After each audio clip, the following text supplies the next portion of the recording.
بسم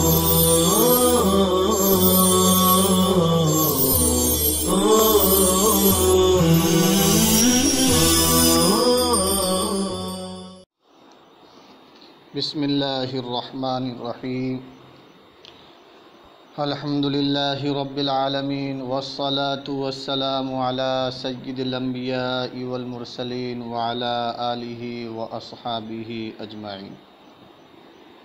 السلام علیکم ورحمۃ اللہ وبرکاتہ۔ عزیز طلبہ کرام،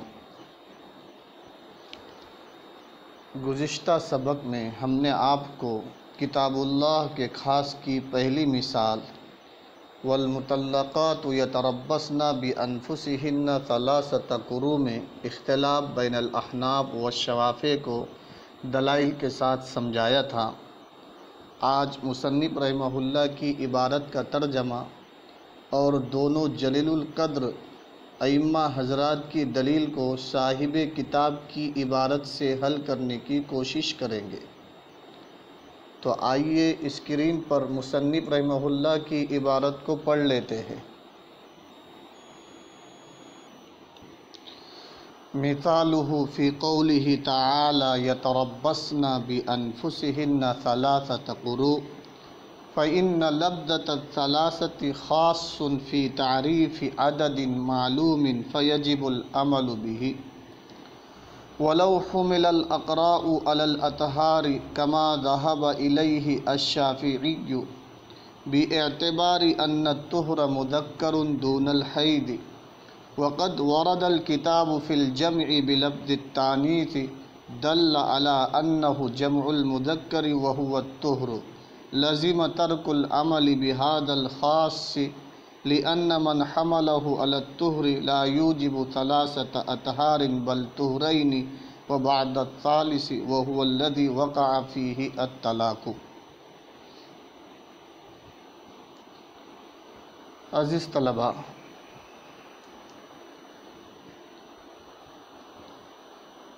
ہم ترجمہ کرنے سے پہلے یہ دیکھ لیتے ہیں کہ امام ابو حنیفہ رحمہ اللہ کی دلیل کہاں سے کہاں تک بیان کی گئی ہے۔ مثالہ فی قولہ تعالی یتربصن بانفسہن ثلاثۃ قروء فإن لفظة الثلاثة خاص في تعریف عدد معلوم فیجب العمل به ولو حمل الأقراء على الأطهار كما ذهب إليه الشافعي لزم ترك العمل بهذا الخاص۔ یہ امام صاحب رحمہ اللہ کی دلیل ہے، اور امام شافعی رحمہ اللہ کا قیاس اور دلیل باعتبار ان الطہر مذکر دون الحیض وقد ورد الكتاب في الجمع بلفظ التانیث دل على انه جمع المذکر وهو الطہر ہے۔ آئیے اب ہم ترجمہ کرتے ہیں۔ تیسری بات عزیز طلبہ، تیسری بات یہ ہے کہ وَلَوْ حُمِلَ الْأَقْرَاءُ عَلَى الْأَطْهَارِ كَمَا ذَهَبَ إِلَيْهِ الشَّافِعِيُّ، یہ شرط ہے، یہ جملہ شرط ہے، جواب شرط لزیمہ ترک العمل بہذا الخاص ہے۔ لہذا جب ہم ترجمہ کریں گے تو اسی کی رعایت کریں گے۔ دیکھیے، مثالہ فی قولہ تعالی یتربصن بانفسہن ثلاثۃ قروء، کتاب اللہ کے خاص کی مثال۔ فی قولہ تعالی، اللہ تعالیٰ کے ارشاد یتربصن بانفسہن ثلاثۃ قروء میں ہے۔ فإن لفظة الثلاثة، کیونکہ لفظ ثلاثہ خاص فی تعریف عدد معلوم، عدد معلوم کے پہچاننے میں خاص ہے، فیجب العمل بہ، لہذا اس پر عمل کرنا واجب ہوگا، ولو حمل الاقراء علی الاطہار، اور اگر قروء کو طہور پر محمول کرتے ہیں، کما ذہب الیہ الشافعی، جیسا کہ امام شافعی کا مذہب ہے، تو لزم ترک العمل بہذا الخاص، تو اس خاص پر عمل کا چھوڑنا لازم آئے گا، لأن من حملہ علی الطہر، اس لیے کہ جو حضرات حملہ قروء کو طہور پر محمول کرتے ہیں، لا یوجب ثلاثۃ اطہار، وہ 3 طہور کو ثابت نہیں کر سکتے، بل طہرین، بلکہ 2 طہور، اور تیسرے کا بعض حصہ، اور تیسرے کا بعض وہ ہے جس میں طلاق واقع ہوئی ہے۔ لأن من حملہ، جمع کا بھی ترجمہ کریں گے، واحد کا بھی ترجمہ کریں گے۔ لأن من حملہ، اس لیے کہ جن حضرات نے قروء کو طہور پر محمول کیا ہے، وہ 3 طہور کو ثابت نہیں کر سکتے، بلکہ 2 طہور اور تیسرے کا بعض حصہ۔ وَهُوَ الَّذِي وَقَعَ فِيهِ الطلاق، اور تیسرے کا بعض حصہ وہ ہے جس میں طلاق واقع ہوئی ہے۔ امام شافعی رحمہ اللہ کی دلیل باعتباری،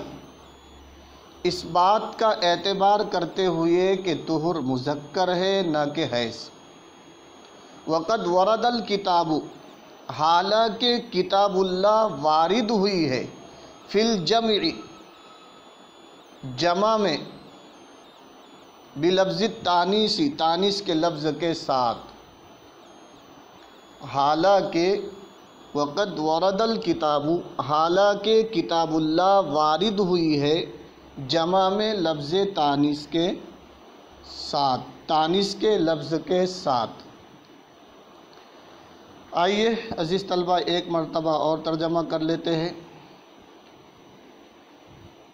مثالہ فی قولہ تعالی، کتاب اللہ کے خاص کی مثال اللہ تعالیٰ کے فرمان یتربصن بانفسہن ثلاثۃ قروء میں ہے۔ یقیناً لفظ ثلاثہ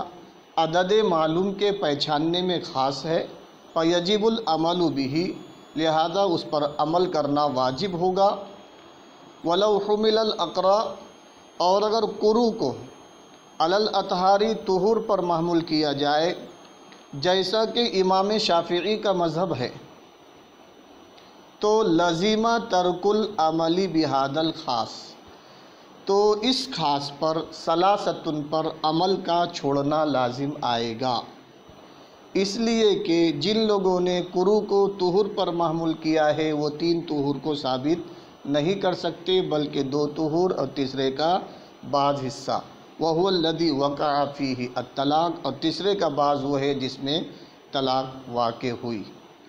اب امام شافعی رحمہ اللہ کی دلیل کا ترجمہ کرتے ہیں۔ کما ذہب الیہ الشافعی، جیسا کہ امام شافعی کا مذہب ہے، باعتباری، اس بات کا اعتبار کرتے ہوئے، اس بات پر قیاس کرتے ہوئے کہ طہر مذکر ہے نہ کہ حیض، وقد ورد الکتاب فی الجمع بلفظ التانیث، حالانکہ کتاب اللہ ورد وارد ہوئی ہے جمع میں تانیث کے لفظ کے ساتھ۔ یہ تو اس کا لفظی ترجمہ تھا۔ مفہومی ترجمہ اس عبارت کا یہ ہے، کما ذہب الیہ الشافعی، جیسا کہ امام شافعی کا مذہب ہے، باعتباری، اس بات پر قیاس کرتے ہوئے، اس بات کا اعتبار کرتے ہوئے کہ طہر مذکر ہے نہ کہ حیض، وقد ورد الکتاب فی الجمع بلفظ التانیث،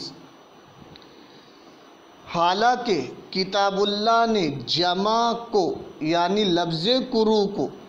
حالانکہ کتاب اللہ نے فی الجمع جمع کو یعنی لفظ قروء کو، بلفظ التانیث، مؤنث لفظ کے ساتھ ذکر کیا ہے، حالانکہ کتاب اللہ نے جمع کو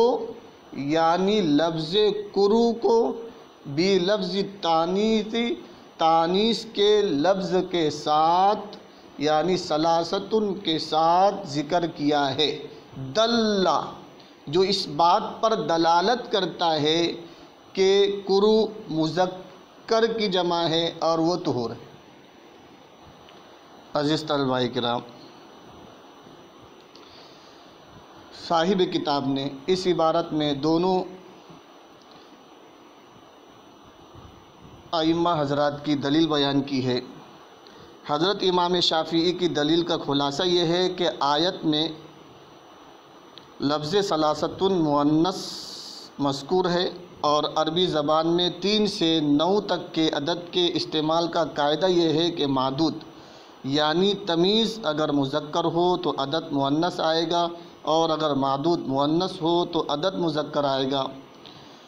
اور کرو کے معنی حیض مؤنث ہے اور طہر مذکر ہے، لہذا لفظ ثلاثتن کا مؤنث ذکر کرنا اس بات کی علامت ہے کہ کرو کے معنی طہور کے ہے جو مذکر ہے۔ اگر کرو کے معنی حیض کے ہوتے تو ثلاثتن مؤنث کے بجائے ثلاثو مذکر کیا جاتا۔ یہ امام شافعی رحمہ اللہ کی دلیل اور قیاس باعتباری ان الطہر مذکر دون الحیض وقد ورد الکتاب فی الجمع بلفظ التانیث دل علی انہ جمع المذکر وہو الطہر کا خلاصہ ہے۔ امام ابو حنیفہ رحمۃ اللہ علیہ کرو سے حیض مراد لیتے ہیں۔ امام ابو حنیفہ رحمہ اللہ حیض مراد لینے پر لفظ ثلاثتن سے استدلال کرتے ہیں، اس طور پر کہ لفظ ثلاثتن خاص ہے، معنی معلوم کے لیے یعنی 3 کے لیے وضع کیا گیا ہے، اور خاص کا حکم یہ ہے کہ وہ اپنے مدلول کو قطعی طور پر شامل ہوتا ہے اور بغیر کمی و زیادتی کے اس پر عمل کرنا واجب ہوتا ہے، اور یہ بات اسی وقت ممکن ہو سکتی ہے جبکہ کرو سے حیض مراد لیا جائے نہ کہ طہور، کیونکہ طہور مراد لینے کی صورت میں لفظ ثلاثتن پر بغیر کمی زیادتی کے عمل کرنا ممکن نہ ہوگا، اس لیے کہ طلاق طہور میں مشروع ہے۔ پس اگر کوئی شخص طہور میں طلاق دے اور عدت بھی طہور کے ذریعے گزارے جیسا کہ امام شافعی کا مذہب ہے تو اس کی 2 صورتیں ہیں، یا تو عدت میں اس طہور کو شمار کیا جائے گا جس میں طلاق واقع کی گئی، یا اس کو عدت میں شمار نہیں کیا جائے گا۔ اگر اس طہور کو شمار کیا جائے گا تو عدت کا زمانہ 2 طہور پورے اور تیسرے کا کچھ حصہ ہوگا، اور اس صورت میں پورے 3 طہور نہ ہوں گے بلکہ 3 سے کچھ کم ہوں گے، کیونکہ جس طہور میں طلاق واقع کی گئی ہے اس کا کچھ حصہ گزر چکا ہے، اور اگر اس طہور کو جس میں طلاق واقع ہوئی ہے عدت میں شمار نہیں کیا گیا ہے بلکہ اس کے علاوہ 3 طہور شمار کیے گئے ہیں تو اس صورت میں 3 طہور پورے اور چوتھے کا کچھ حصہ ہوگا، اور جب ایسا ہے تو اس صورت میں 3 طہور نہ ہوں گے بلکہ 3 سے زیادہ ہوں گے۔ خلاصہ کلام یہ ہے کہ کرو سے طہور مراد لینے کی صورت میں لفظ ثلاثتن جو خاص ہے اس پر عمل نہ ہوگا بلکہ اس کا موجب مکمل 3 باطل ہو جائے گا، اور اگر کرو سے حیض مراد ہو جیسا کہ احناف کا مذہب ہے تو مذکورہ 2 خرابیوں میں سے کوئی خرابی لازم نہیں آئے گی، یعنی 3 کے عدد پر قطعی اور یقینی طور پر عمل ہوگا، اس میں نہ کمی ہوگی نہ زیادتی، بلکہ جس طہور میں طلاق واقع ہوئی ہے اس کے گزرنے کے بعد پورے 3 حیض عدت شمار کیے جائے گے۔ چنانچہ ثابت ہو گیا کہ کرو سے حیض مراد ہے نہ کہ طہور۔ عزیز طلبہ، پچھلے سبق میں بھی ہم نے آپ کو سمجھانے کی کوشش کی تھی اور اس سبق میں دوسری مرتبہ آپ کو سمجھانے کی کوشش کی ہے۔ یہ جو خلاصہ ہم نے آپ کے سامنے پیش کیا ہے یہ مصنف رحمہ اللہ کی عبارت فإن لفظة الثلاثة خاص في تعريف عدد معلوم فيجب العمل به ولو حمل الأقراء على الأطهار كما ذهب إليه الشافعي لزم ترك العمل بهذا الخاص لأن من حمله على الطهر لا يوجب ثلاثة أطهار بل طهرين وبعد الثالث وهو الذي وقع فيه الطلاق کا خلاصہ اور مطلب تھا۔ امید ہے کہ آپ لوگ اس سبق کو سمجھ گئے ہوں گے۔ ہم اپنا سبق ختم کرتے ہیں۔ والسلام علیکم ورحمۃ اللہ وبرکاتہ۔